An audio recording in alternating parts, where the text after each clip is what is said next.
Hello, welcome to my channel, Another Bibliophile Reads. I am here with week 17 update of my 100 book challenge. And I am done. As the final line of the great opera says, the comedy is finished. I am over and done, and I can now go buy books. I would like to thank Criminality for unintentionally creating this challenge. I would like to thank all the other booktubers who have joined this challenge. For one, who created a great parody video about consumerism and the need to join this challenge. I'd like to thank David Wiley for joining this challenge. And Michael K. Vaughan in his earlier video saying he takes this challenge seriously and intends to complete it, and his alternative method of success for this video.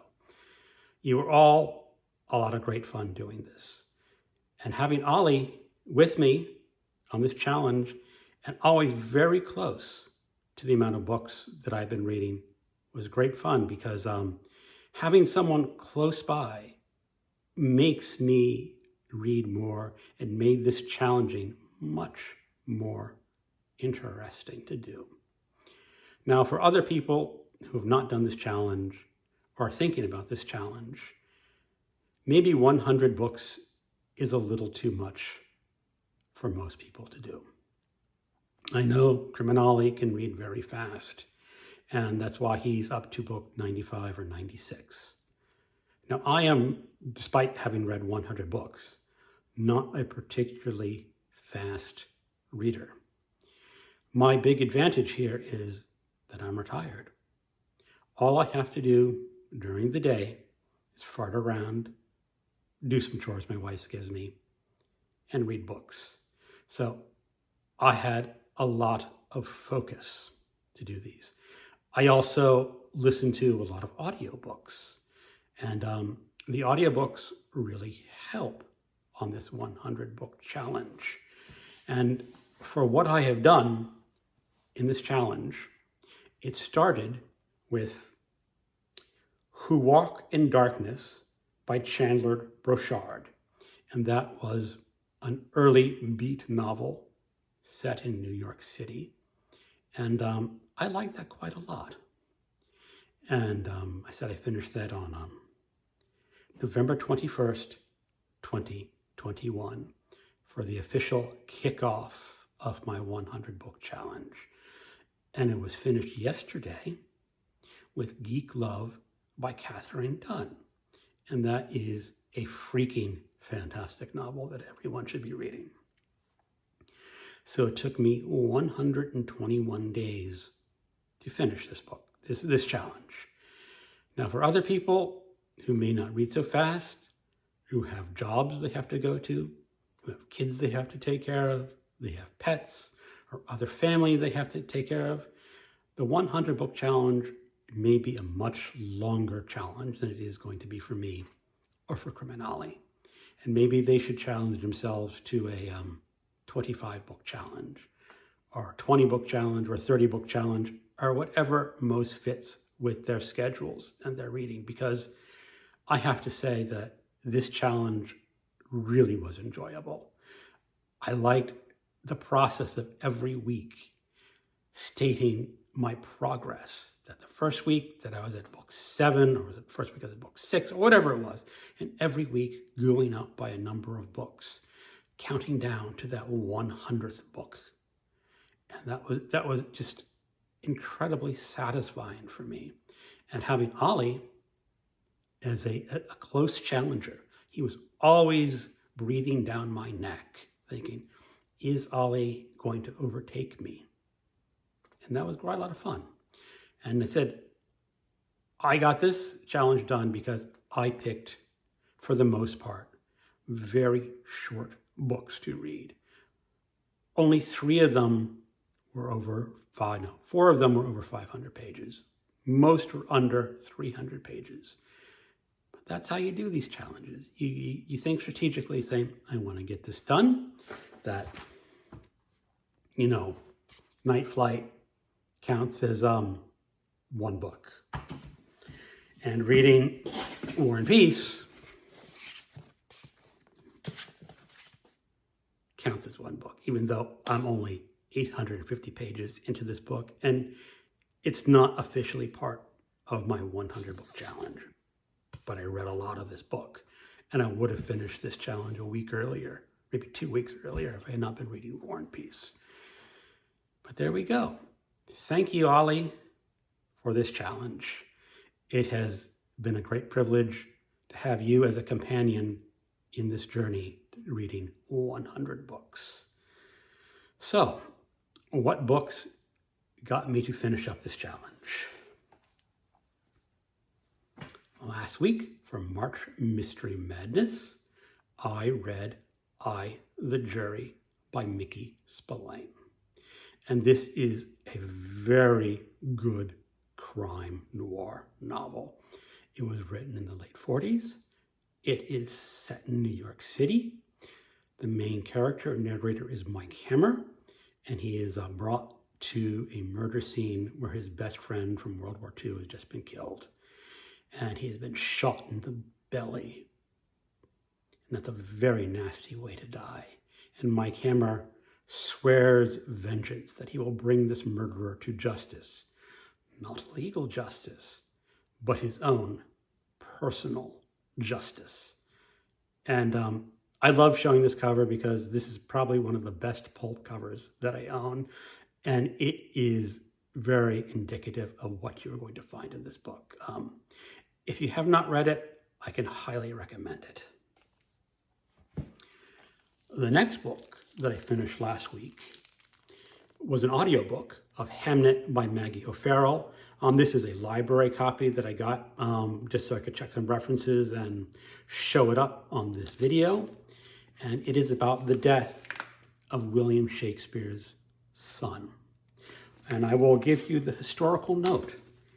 And this is what history knows about William Shakespeare's son. In the 1580s, a couple living on Henley Street, Stratford, had 3 children: Susanna, then Hamnet, and Judith, who were twins. The boy, Hamnet, died in 1586, age 11. 4 years or so later, the father wrote a play called Hamlet.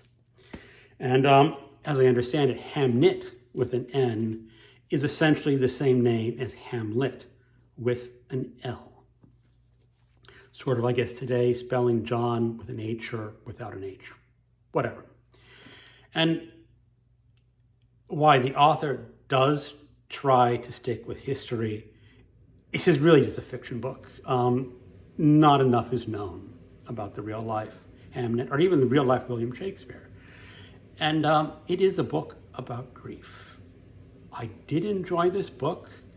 I thought the author got just a little too sentimental about the death of Hamnet at certain parts of this book.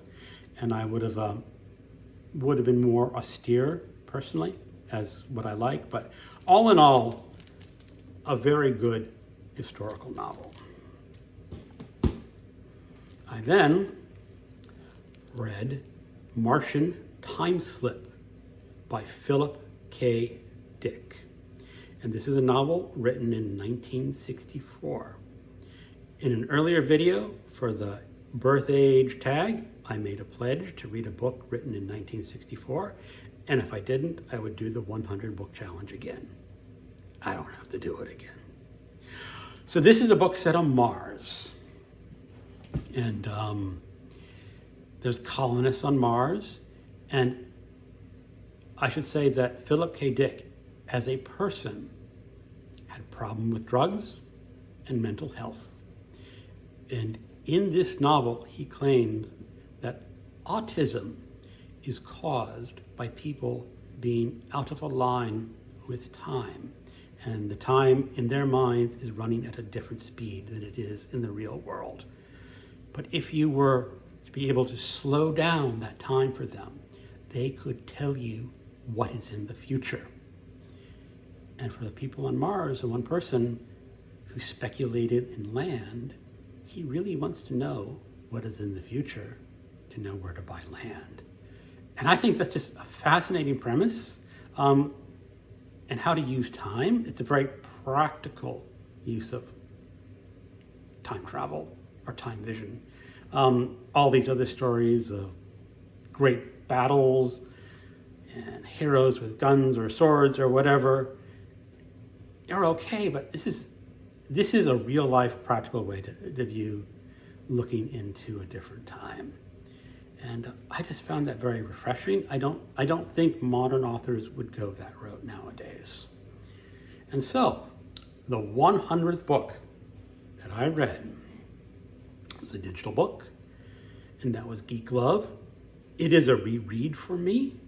It is quite possibly my favorite novel by a woman author. And it is hard to explain because it is essentially the story of circus freaks. And the characters are just so vivid. The main foil of this book is named Arturo. He is what I would have been called in my earth a flipper boy.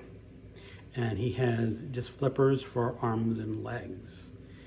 And he goes in an aquarium in this circus, but he becomes a guru. And people start following him. And I don't want to give away too much about the plot, because in many ways it's very shocking that people would follow Arturo, and the followers of Arturo do things that a practical person would never do in real life. They would be totally shunned and say, that's absolutely batshit crazy. And when I think about this, I say, would people ever join a cult like Arturo's cult? And then I look at today's politics and what people believe in today's politics.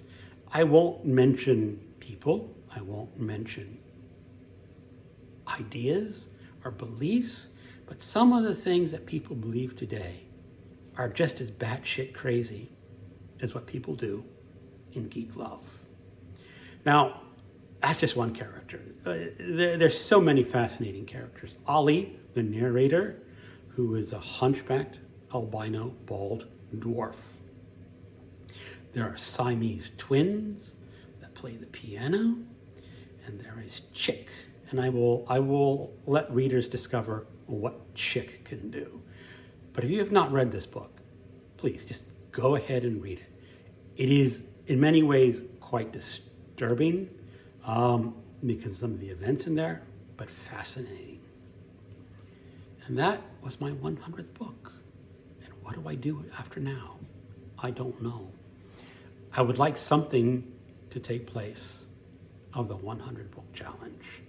I'm not sure what that will be. I've looked at some other challenges going around BookTube.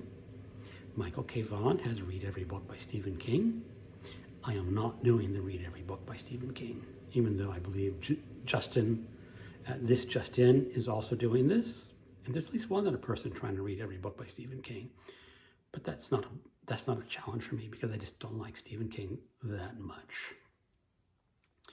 Ollie is going to be reading a book from every year, which is very interesting. He has a list of books created from the birth year tag. I don't think that's the right challenge for me at this time. Some other challenges I have been thinking of is reading all the National Book Award winners for fiction. I'm not sure if I want to do that one. That's tempting. I know that Kelly at Books I'm Not Reading read every Pulitzer Prize fiction winner.